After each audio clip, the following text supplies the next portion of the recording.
circle begins in Mankato, Minnesota. 38 Dakota men are hanged in a mass execution. Their families imprisoned or scattered across the plains.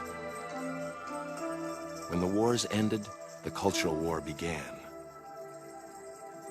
The people traced the paths of the Dakota Exile.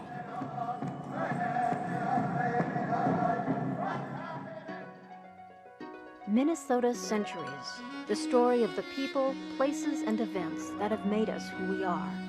Funding for this Minnesota Centuries program was provided by the St. Paul Companies, providing insurance products and services throughout the world.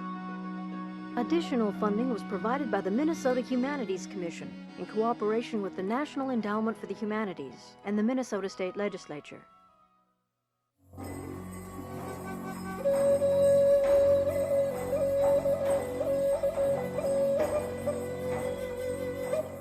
They separated the great Dakota nation. We really didn't have a reservation anymore. They threw it open to the white man. The plan was for the government to say, look, let's take the language away so they lose their spirit.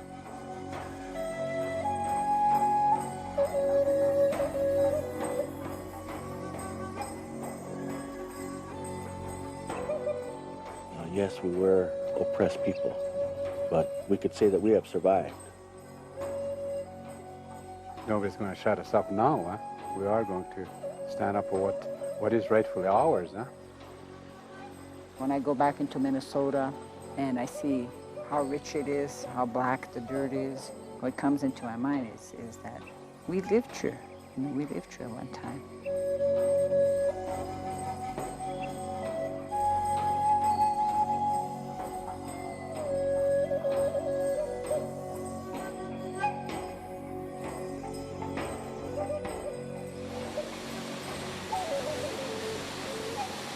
In a creation story of the Dakota, Mother Earth gave birth to the first grandmother and grandfather in the heart of the upper Mississippi, in the place they call Minnesota. From their descendants came the 4 tribes of the eastern Dakota, the Bedewa-Kantuwa, the people of the Mystic Lake, the Wahpekute, the hunters in the leaves. Further west were the Sisituwa, the fish camp people, and their relatives, the Wahpetuwa, the dwellers in the leaves. 4 counts of fires in the great Dakota nation. The Dakota were the first of their people to encounter the invasion of the whites. For 200 years, they fought against them and alongside them, traded with them, became their relatives, and adopted some of their ways. But as a crush of new immigrants arrived, they soon found they were not wanted in their own land. They were in the way of white progress. A series of treaties were made, and each time promises, bribes, and threats yielded more and more land. Until by 1858, the Dakota were confined to a small strip of land along the Minnesota River. When treaty payments did arrive, the money was taken by the traders.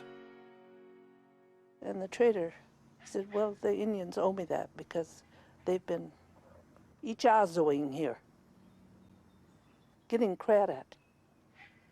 He said, well, if they're hungry, tell them to go out and eat grass. What kind of talk is that from civilized people? What food was given first to those who cut their hair and left their traditional ways. But most Dakota people resisted efforts to destroy their culture. When the American Civil War began, rumors came from Washington that treaty payments would not be made. Traders cut off credit in food, and when the corn crop failed and the money did not come, starvation did. By August of 1862, the Dakota would surrender no more of their culture, nor beg for food at the government warehouse. They went to war to take back their land. War parties swept through the Minnesota River Valley. In terrible fighting, over 500 whites were killed. The Dakota dead were never counted. By September, the U.S. Army ended the war.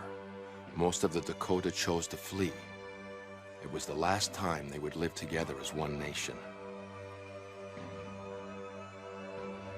1,700 Dakota people, mostly women and children, were taken to St. Paul and held in a prison camp below Fort Snelling on the Mississippi River.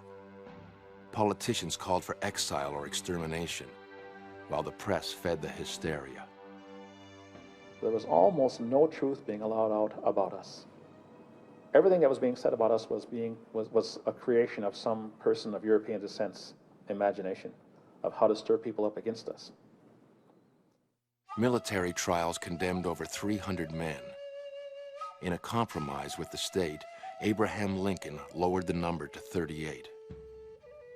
On the day after Christmas, 1862, the Dakota men were put to death in Mankato, Minnesota. To heighten the effect of the execution, all 38 were hung at one time from a single gallows. The largest mass execution in U.S. history. But when we were walking up that steps there to the gallows, one Indian was walking up. Hodena uketa kusita sunk upsnigash de no yakt. I said no yakwap katus that hokata inonach. I woke as a swede iftedo.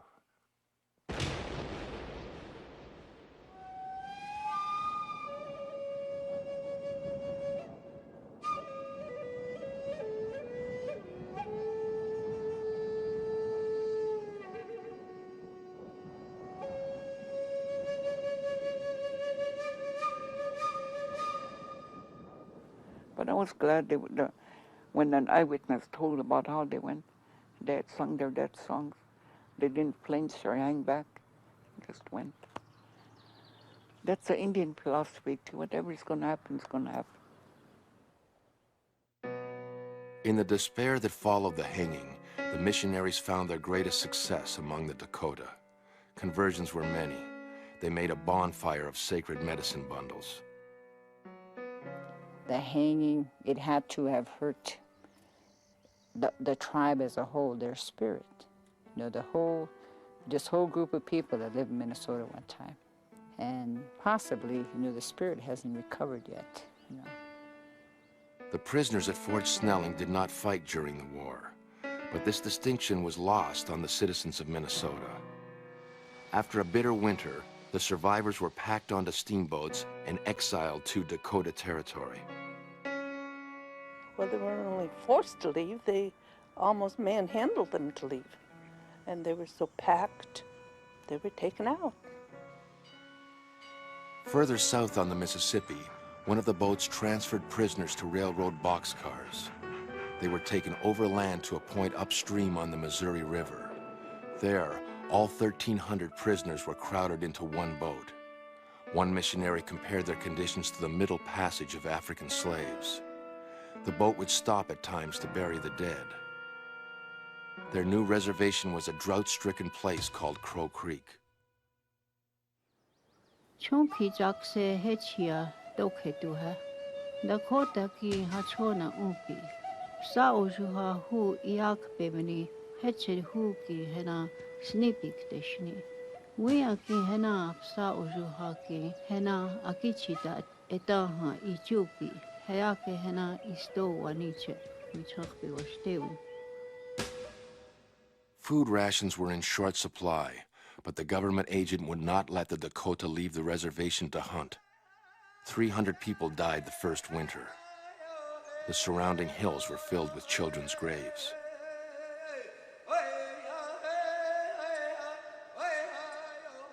After 3 years, Crow Creek was abandoned. The Dakota moved downstream to a new reservation in Nebraska. It was named Santee.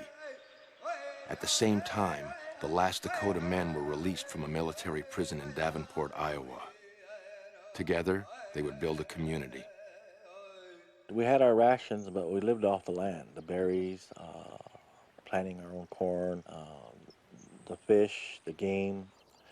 We survived together in what they call it the Devil's Nest area, you know.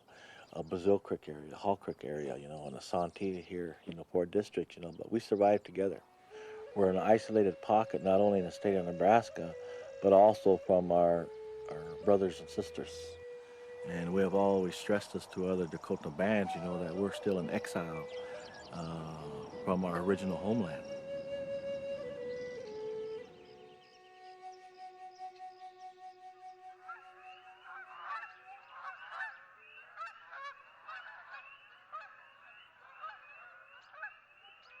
In the wake of the conflict, thousands of Dakota people fled Minnesota for the plains of Dakota Territory.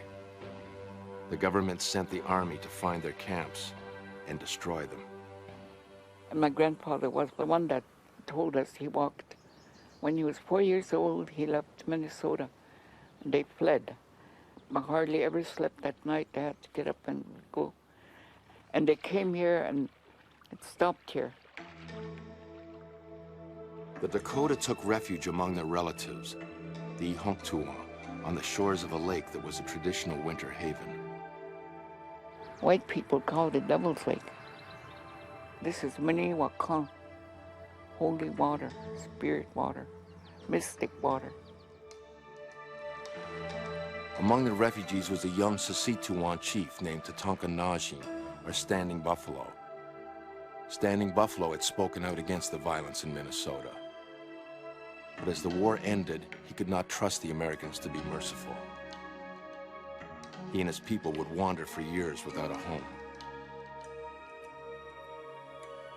To the south, many of his relatives took their chances with the government. They were gathered on the western side of the Big Stone Lake at the edge of the high prairie near the Minnesota border. Once they could no longer be in Minnesota, the natural place was here to come and be along the plateau.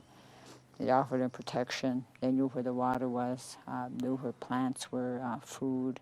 Everything was here. In 1867, a group of Dakota leaders under Gabriel Renville approached the government to secure a reservation for their people. My great-grandfather Gabriel, he chose this place. That he wanted to be buried someplace high. And I think all tribal groupings will say they want to be buried in a high place. So it was his wish, that he would always be able to, look into the Minnesota Valley. Generations, following him probably do not remember. They remember only this place. The politicians recognized Gabriel Renville as the new head chief of the Sissetuan and Wahpetuan peoples. He signed the Treaty of 1867, which established both the Sisseton, or Lake Traverse Reservation, and in the heart of present-day North Dakota, the Devil's Lake Reservation.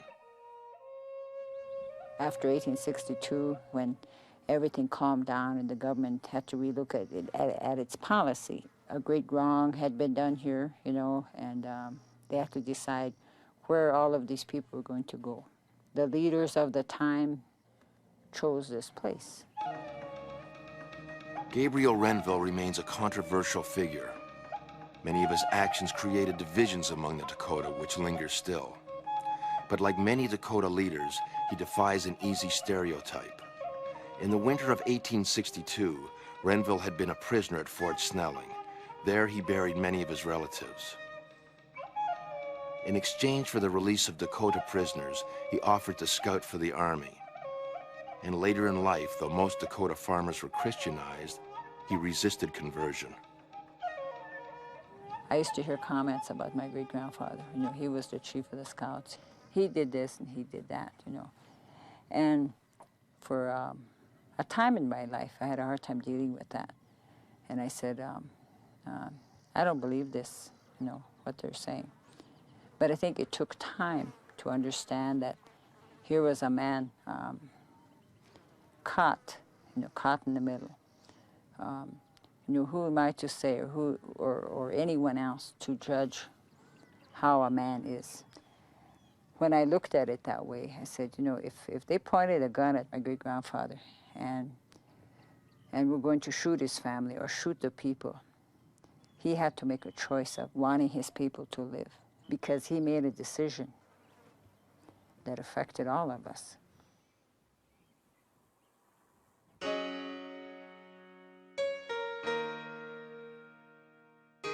In 1863, the American Army pushed Standing Buffalo and his people north into British-held territory. The Dakota called the border the Medicine Line and used it to their advantage. For 3 years, they wandered back and forth to search for food and to meet with other nations.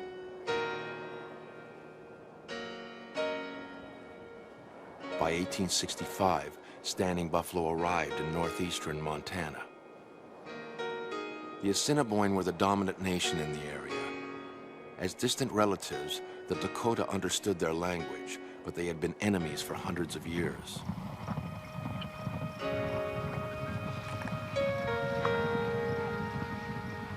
Here, the young chief successfully displayed his skill as negotiator. The two nations held ceremonies with the pipe and made peace. They became family.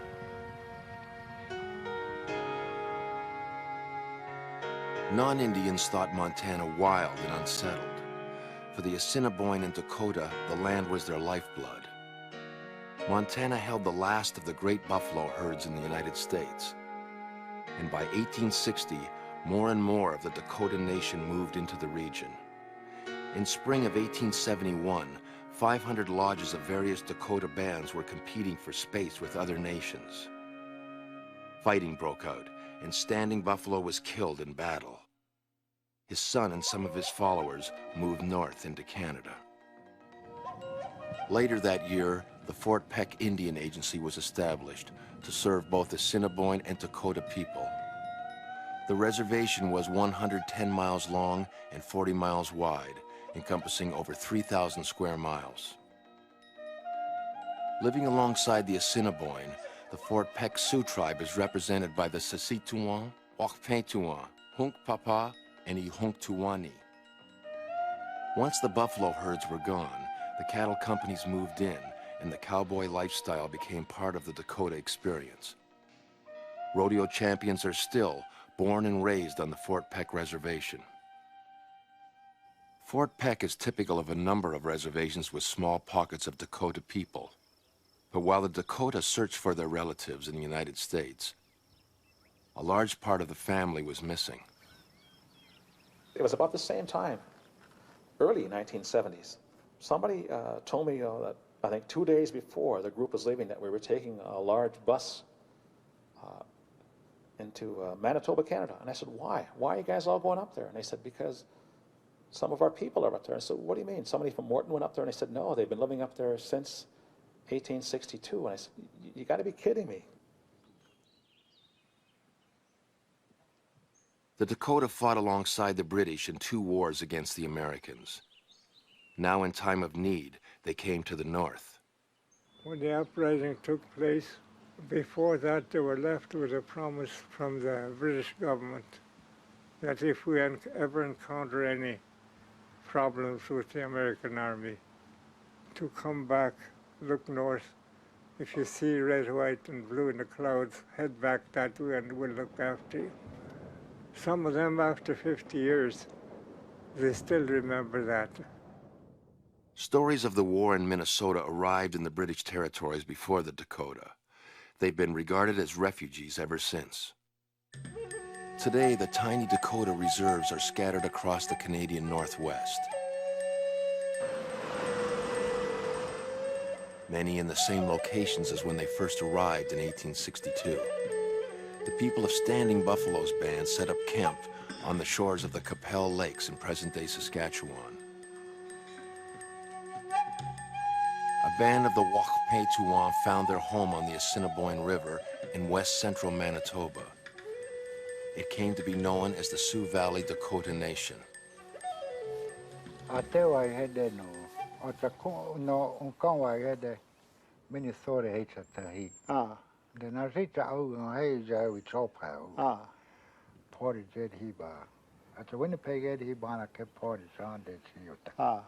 There you go. Conshua, he sister on a town. A cost pataka 40-acre hedge where there you take. Or hata unkandik chiu. Or hedge conshi water. Hata ta coas na head walls bata coas no. Yet no talk with a tap at the town walk no adoption. It's mask kakabana umpe. Teep kokagaba. Ta was no tana picori chaya bone water. Kunshana water the head. And I know what the kid. I know what's there.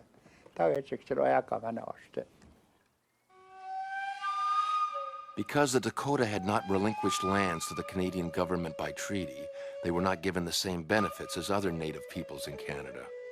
But the Dakota claimed the land long before there was a Canada. No, this is our land here before that. They were here before that. Yeah. Don't ever get the idea that border like we were just you know, confined to that side, huh? This is our land, and we lived here before the white man came here. My dad will always, if I go back there, they'll get me, you know. It's because he's a hereditary chief.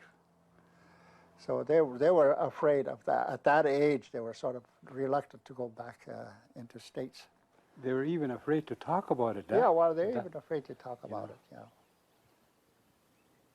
It's not a fence or it's not a concrete wall, but still there's a separation of relative.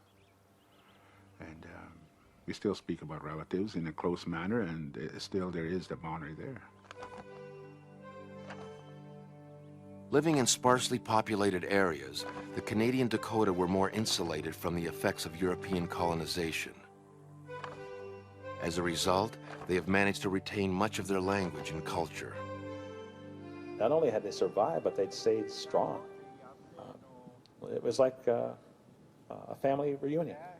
It wasn't like we'd never seen them before. It was like, you know, this is okay. You know, even the way they sat around the table was just like ours. The way they made their coffee, the way they drank their coffee, everything was just like us, even though we'd never seen each other. All those things were alike, and it was great.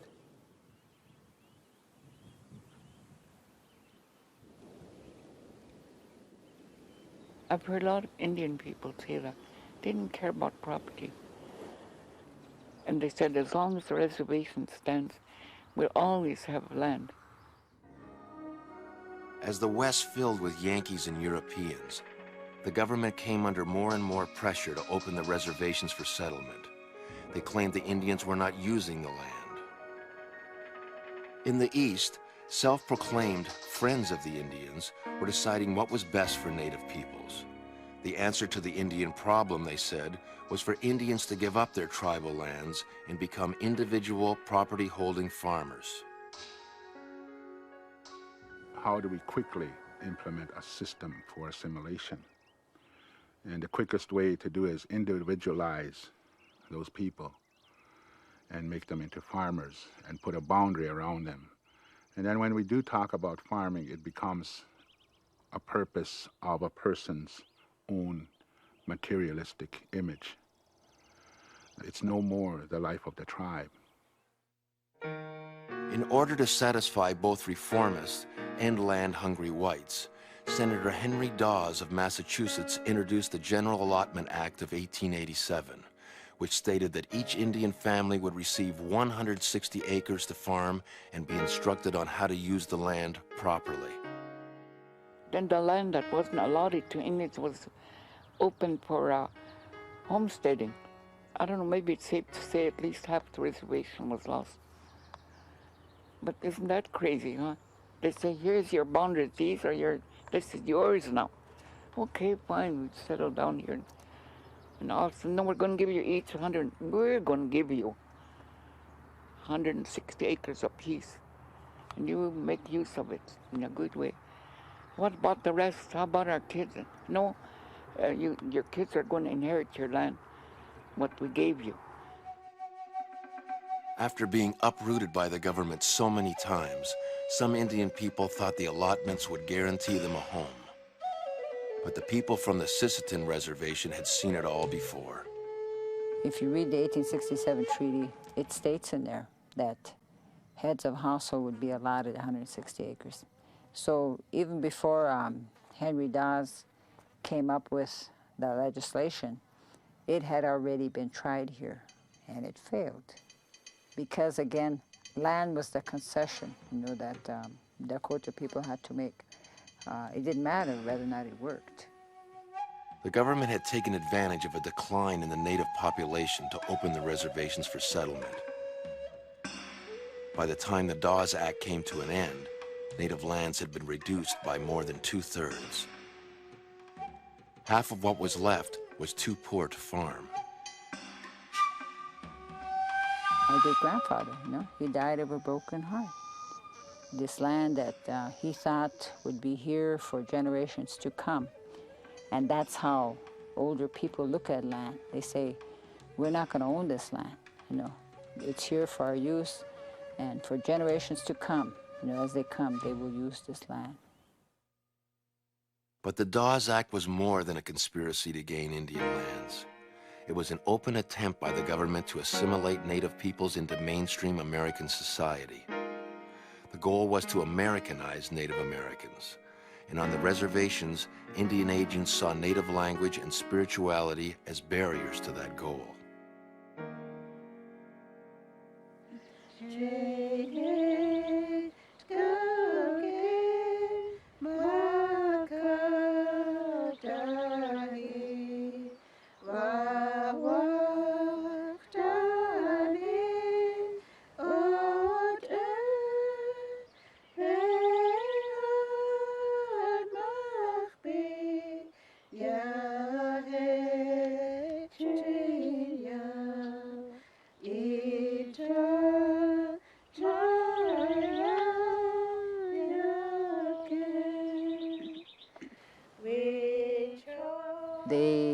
The missionaries knew how to gain the confidence, gain the trust. They spoke Dakota. How many missionaries would come from the east? I mean, you had to be dedicated to come here in the middle of nowhere to be a missionary to Dakota people. Quite a challenge. Nevertheless, they did this.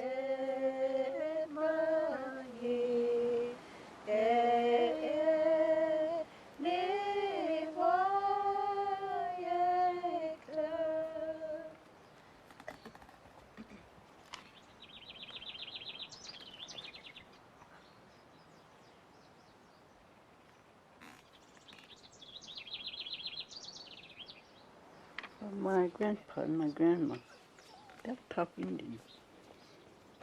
We come to church, and they read the Bible Indian, and we sing Indian. They say in the 1870s, each district had a church. They built their own churches. Each district also had Indian ministers. This is 1870s. Missionaries had been with the Dakota since the 1830s. They defended them at Fort Snelling and followed them into exile. And while they taught and preached in Dakota, it was simply a medium for the message. A message of assimilation and change. And then pretty soon the priest came in, all decked out in something. For sure, this is another country, right here. What are they going to do to us now, I think? I was too scared to cry. But later on, I got used to it. At first, each reservation was assigned a Christian denomination by the government. While Sisseton was given to the Presbyterians, Devil's Lake went to the Roman Catholics. And yet they used to tell us, don't ever go in any other church. It's the devil's church. Don't go in there. And it shocked me because my father wasn't the devil. He treated me better than the sisters ever did. My mother treated me better than the sisters ever did. So I couldn't admit it. So to this day, I'm Catholic. But there's a division, as I have to tell the priest. Every time he comes, I try to get it out. I'm trying to make him understand why some of us felt like that. But it was such a different world from ours.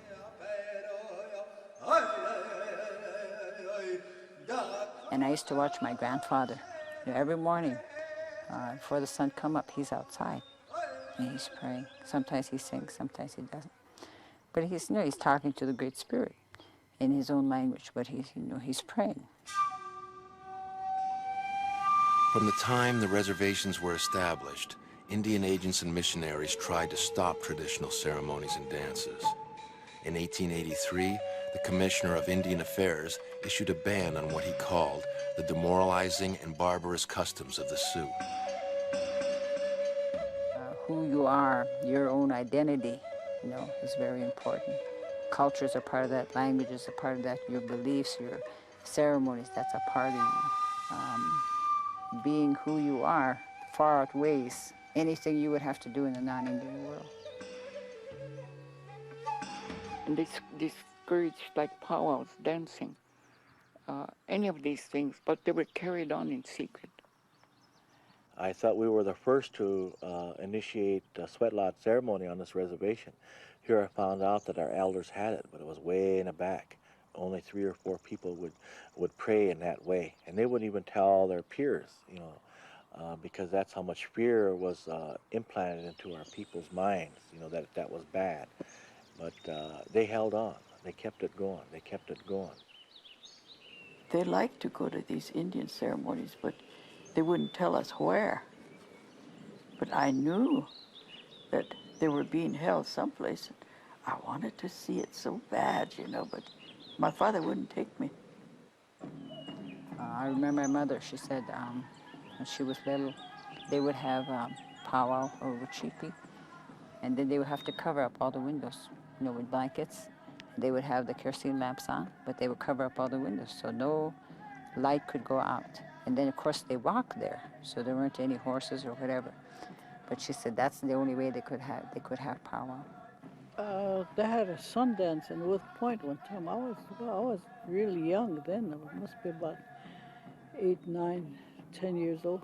Early in the morning, they start down towards the woods to get the leaves to prepare for the Sundance. And the noise they made, wild Indians. The ultimate of life is to suffer the pain that our mothers have gone through to bear a child to put on earth. Sacrifice of hunger, sacrifice of meditation, sacrifice of loneliness when they are up in a vision quest. And then you sit down, join the Sundance. It comes to a point where the ultimate sacrifice happens when you're pierced and hanging from the tree of life. And that's the beginning of faith. Tako aji hede naku hanataha Dakota no oicha kawoicha de yohab he de wichaha pidechi piab de woite era umo he naku hata naji he chata hana woicha de he de yoha uba he hena na de hana nach she jechak sampa un spiritual kiaba henach ayap de it's ayap da wake wo which the hek suta do hanaji piwita to keta ocha he piap ka her was we chota aiga no okshia it's a henach no do happy. Today a lot of them are gone, like there's a Thanksgiving ceremony, special way that's done, and the horse ceremonies and stuff like that. There's so much of it. It's a way of life. Some of them have already gone in a wayside. It will never be identified here today. But there will be a time to claim that it will come back in its visions and dreams.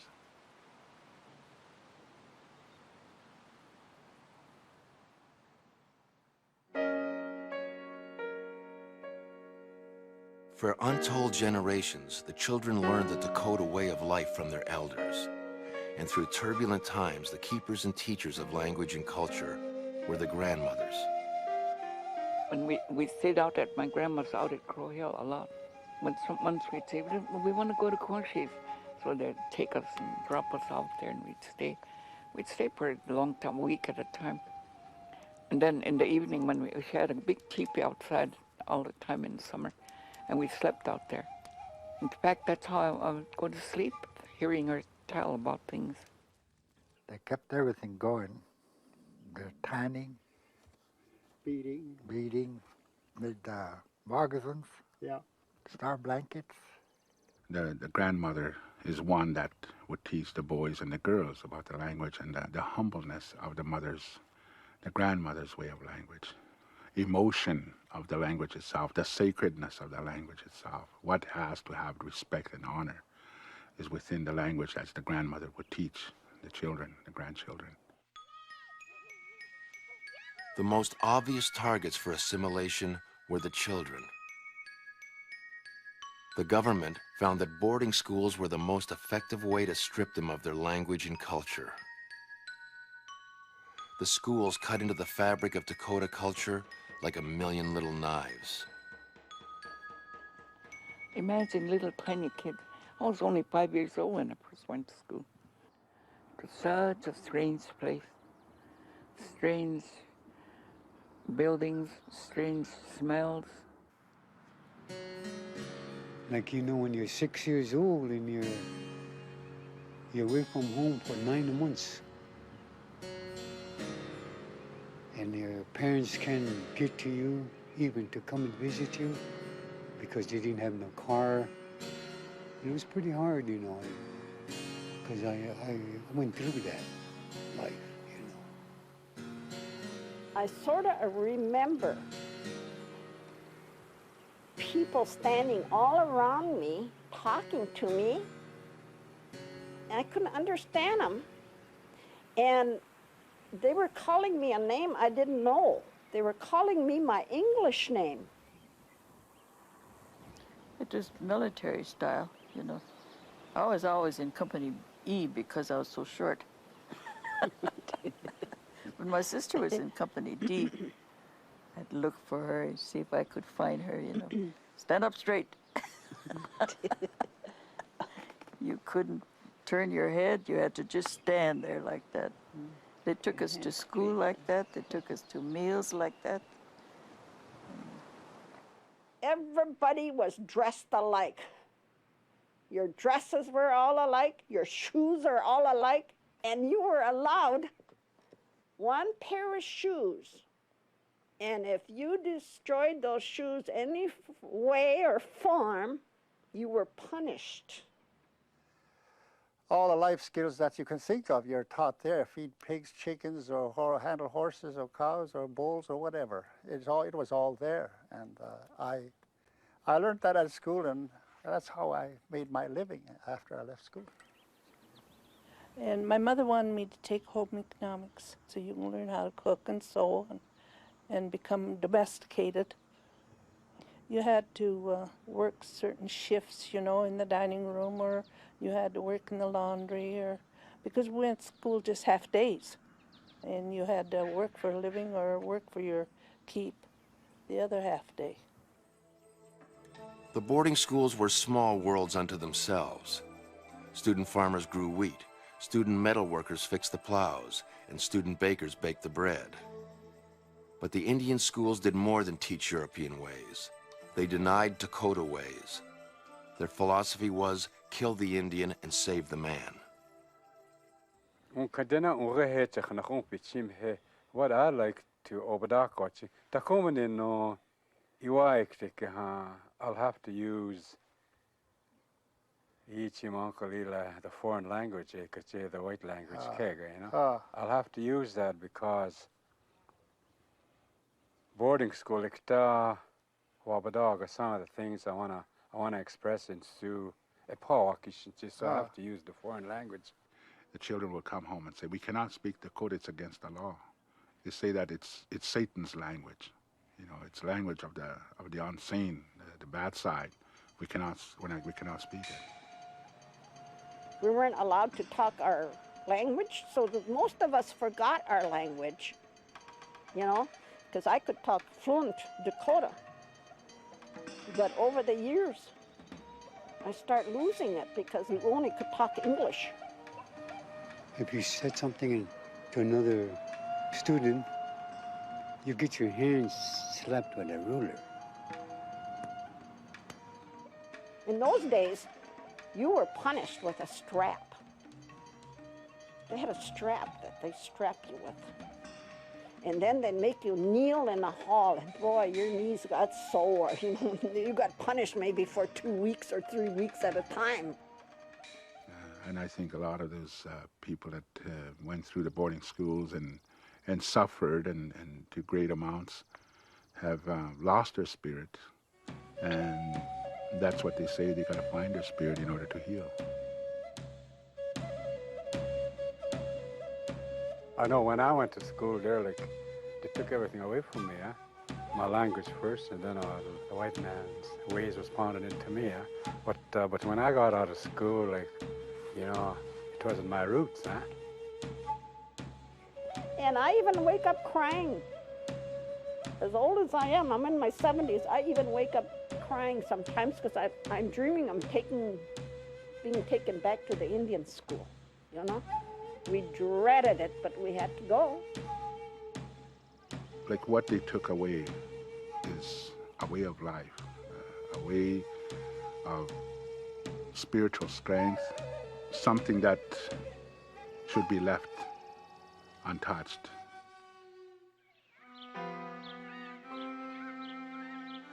In 1934, the Bureau of Indian Affairs finally recognized that the eradication of native languages was not necessary for the education of native children. The official government suppression of native culture, languages, and ceremonies was abandoned, but the damage had been done.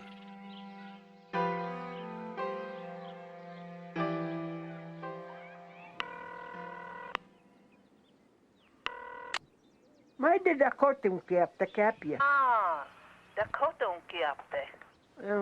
Okahte kaprisnikti. Mis wana oda kapu homo hite. Hey. Wat donkte on wana wakisni. I just love it when I meet people like me right here and we can just talk in Indian, just rattle away, nobody to tell us to keep still or punish us or. Dakota did that won't that the case that pick the church. It was, I guess, it that pick the storage. I know at one time I don't even know the English. The only language I know was the Sioux Indian. The language is the spirit of our lives. The language is Mother Earth. The language is the spirit of life in the universe. It's a sacred language. It's a language that's going to communicate yourself to the spirit world of your grandfathers and grandmothers that have gone on before you. The thing that I really see started to die was our language, our Dakota language, because they didn't even want to speak their language in public. And so it was always an honor for me to sit there and listen to the elders talk their language, you know. Yeah. It's okay. I bet you can. Mahajuk, they said, Dit is je magaju. It is walking a hotuma. Makang, chon. Yeah. It's And now, a lot of these children, they don't even know how to talk Indian. They don't understand Indian. And when we don't want them to hear something, like my niece, and we talk in Indian, and then we don't want them to hear so, and they always get kind of mad and discouraged. I say, talk the way we do. Don't talk. You're talking funny. Just few of us like her and I, and maybe about the only ones that we could talk. But these young ones, they're not interested in talking their own language. So maybe that's going to be lost. Well, something has to be done. Yeah. Something has to be done. You see, some schools wanted to hire some teachers to teach, but they wouldn't hire him or me because we're elders, we're old. They want somebody with a diploma. We've said that. Why don't we hire some elders instead of, hiring university graduates, huh? They don't know what they're talking about. Sure, it's easy to learn from a book, but you have to put that into into practical, and it's different, huh? Our native children going to public schools should not be forced to take a foreign language. It's so foreign to them, like German or Russian or French or Spanish or something else. Let's teach them their own language. And that's probably my number one goal as a man, is to know my language. That's going to be my major goal, is to learn my language. Pidamai. Ja, niin, missä pidamai. Se tostemai. Joo, hätsetty.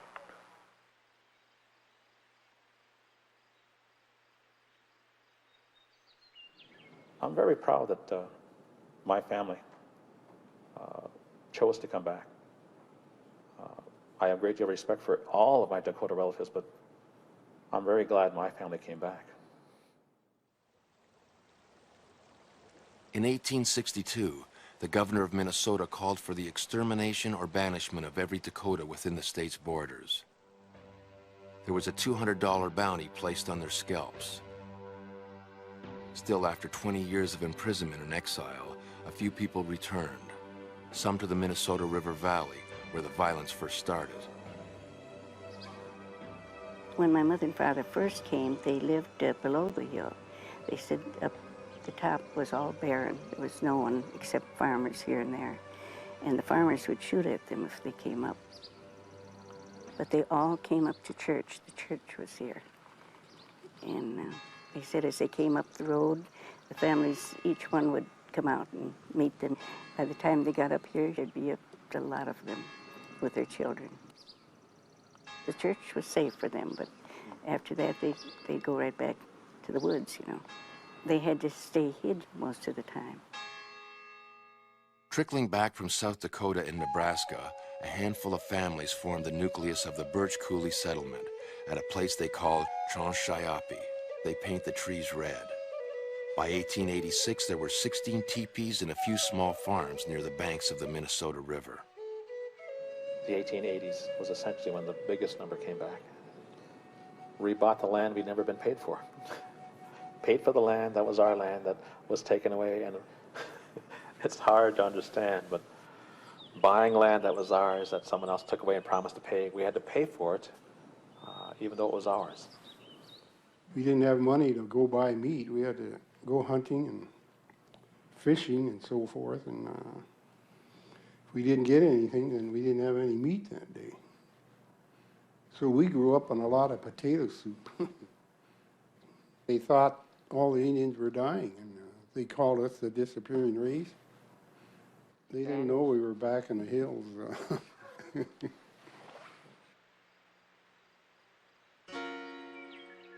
The villages of the Dakota once lined the shores of the Mississippi River.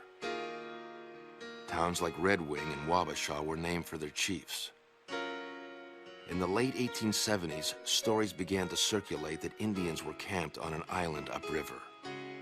Red Wing's people had returned. Prairie Island used to be one of the better places to gather medicine. I couldn't speak for all the families. I could only speak for one. I mean, God always remember that. The family that raised me came back here primarily for medicine, and that our relatives were buried around this area. I do it sometimes myself, you know. I know what they look like and where they are, what they used to. Because that's the way I grew up. All the different hunting techniques and all the different gathering techniques and also philosophies that went with them. They stress how these pertain to the Wakantua's way of life. Prairie Island was what you call a real community. The Indians and the non-Indians, they all were a community. They went to church together.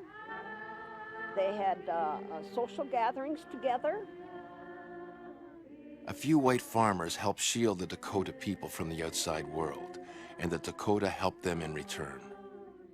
Prairie Island had sandy soil and was a miserable place to farm. In the face of severe poverty, the families did many things to survive. Hunting and trapping, putting on Indian shows, like at the state fair. My grandma and I and my mother, we would go away to Lake Minnetonka, to that big hotel they had over there, and we'd sell souvenirs there to those rich people who come from the East Coast to vacation, and they would buy all our beadwork. 3 cents a piece for those doll moccasins. They had to make $500 a week, the family together, to make $15, you know, so we could buy groceries. When I was a child, my favorite memories was running and playing out in the woods, down by the river. Play all day long. We'd fish, we'd swim. We didn't realize, but we were bringing food to the home, because we would be fishing all day. They had to work so hard to survive, you know, and they never gave up, never gave up. This is home. This is home. I don't care how many years you live someplace else. This is home to them.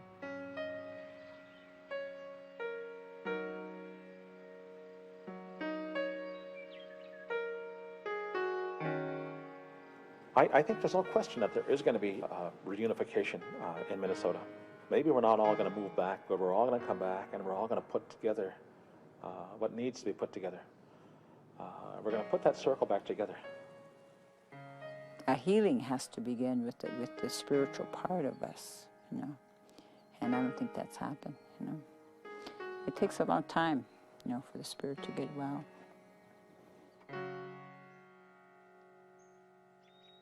Waspeduta. Do once a. Oyate aku. Kuka ichahadamane. Every year in September, the names of the 38 Dakota men are read aloud at dawn.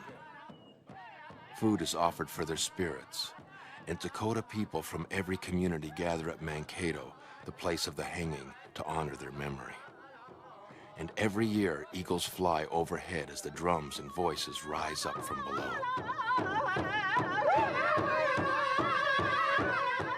The spirits of the 38 are here, and the eagles are looking after the gathering here to see that there's no problem.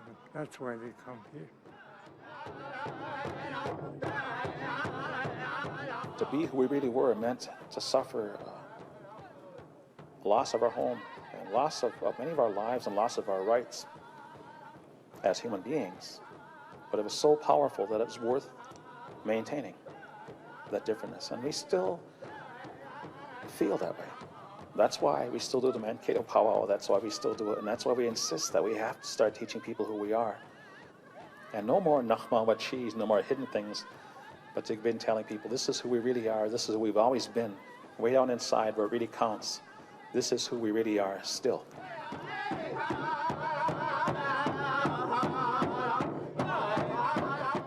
Prayers are always made by our Indian nations to reach out to other nations, that we would one day come together in understanding, and that we would share to use each other's ways of life, the purpose of life.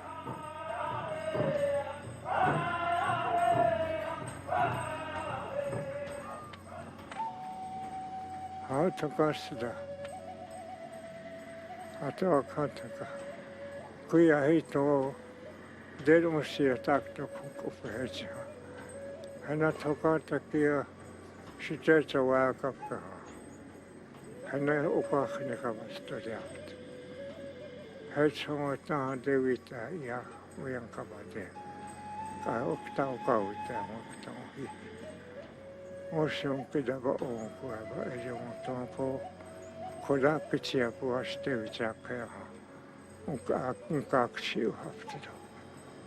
How much I pay us?